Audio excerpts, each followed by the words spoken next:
One thing that discipline definitely does help you with is it helps you get things done. And when you get things done, when you actually do things, you have more success. If you have more success, and sometimes a big part of success is just not being lazy and just doing it. Yeah. That's like 90% of it is just showing up. Get there and start working. Like, you're not going to feel perfect every day. If I only worked out when I felt good, I'd be a fat because there's a lot of days I don't want to do it. It's pretty much the same with everybody that actually gets good at something. There's got to be those days you push through, and they're probably going to be more numerous than the days you don't. And so the benefit of discipline in my eyes has always been that through discipline I get things done. I always say that I'm like the most lazy, disciplined person I know because I don't want to do it. Yeah, but I always do. Yeah. Write down everything you want to do. I don't mean crazy like I'm going to be the Prince of Brunei, I'm going to have a base in the moon. Shut up. This is what I want you to do.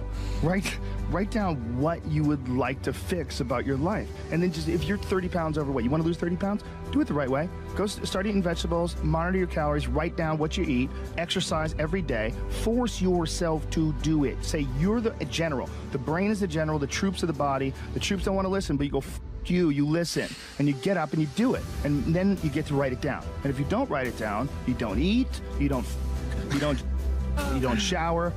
Write that down so you do it. It's like brushing your teeth. It's not something, I don't want to brush my teeth today. What do you want, your teeth to rot out of your head, you dunce? Just do it. Just do it. Make yourself do it. And if you do that, if you write down and do that, you can change who the you are. Our bodies, for whatever reason, most people, their associations are to avoid anything that's uncomfortable. But it's so illogical because when you look at comfort and you look at success and progress and the feelings of accomplishment and of getting past certain hurdles in terms of like how you feel about life, a lot of those are connected to discomfort. Like, discomfort is your friend. It really is. Like, discomfort and not being happy and content with certain situations in life or certain feelings in life, they're massive motivators, and they're amazing at facilitating change.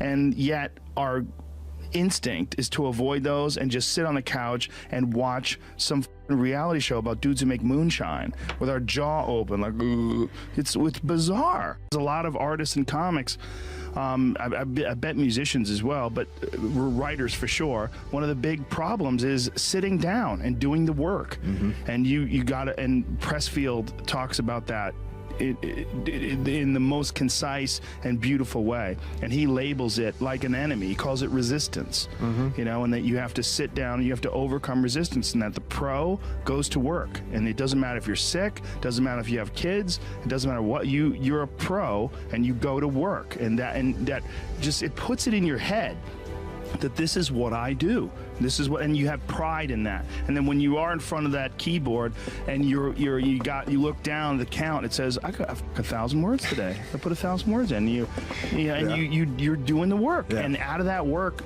gems blossom. Yep. Little things, but you might have a day where you just write nothing but dog shit. So what? Show up again tomorrow, and tomorrow out of that dog shit, the flower will emerge. You never know, and that's the only way to develop real, like, to really develop your potential 100% in anything. I enjoy a lot of things, and what I've found that the best way to live my life for me, I'm not saying, other people, some people really love their life to sit around and f*** off. When I sit around and f*** off, I don't like me. Yeah. I like to get things done, but the things that I do, they're recreational. They're all fun. Your life would feel better and richer if you had a goal, you chase that goal, you accomplish some things, you would get this boost of confidence, you'd get this boost of self-esteem, like whatever it is that you're into doing. Maybe you're into drawing comic books, maybe you're into making pottery or sculptures, but find whatever the that is and pursue that instead of doing nothing. Like, the people that are doing nothing, those are the real people. Look, doing something might be as simple as like that Alex Honnold guy. He just climbs rocks. but he's world-class rock climber. It's something. If I look back on anything I've ever done, mistakes I've ever made, paths that something that I put out that I didn't quite, maybe I just waited 3 months before I released that, or maybe I should have, re-edited that blog post a couple more times before I put it online, or those things drive me crazy. The things that I've done have driven me crazy, but yelling at someone I didn't have to yell at them for, whatever. But the most important thing is always for all people to recognize that you're not who you were a year ago. You're not who you were 5 years ago. You're not who you were last week. You're who you are now, and this is the only you have control over.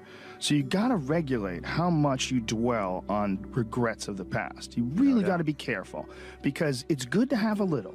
Because my regrets, whether it's things of professional nature or the very few regrets friendship-wise, which is one thing that makes me very happy. But there's life is strange. There's a lot going on. There's a lot of factors happening in life. But for sure, who I am now wouldn't have ever happened if I didn't fuck up. If I didn't make those mistakes, I wouldn't have understand the importance of friendship and kindness. And if I hadn't been cruel at some point in my life, or someone hadn't been cruel to me, I wouldn't understand the beauty of love. I wouldn't understand the full range of it, because I hadn't felt the sting. If nobody ever punches you in the face, you don't really appreciate safety.